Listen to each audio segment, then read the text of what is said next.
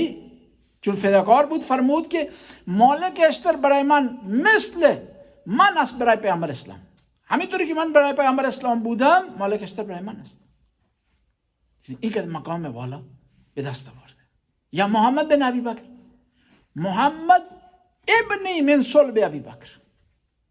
کیا چی شد معیار و ملاک عمل انسان است و هرچی انسان به اهل بیت نزدیک بشه مقام و درجات بالایی به دست میاره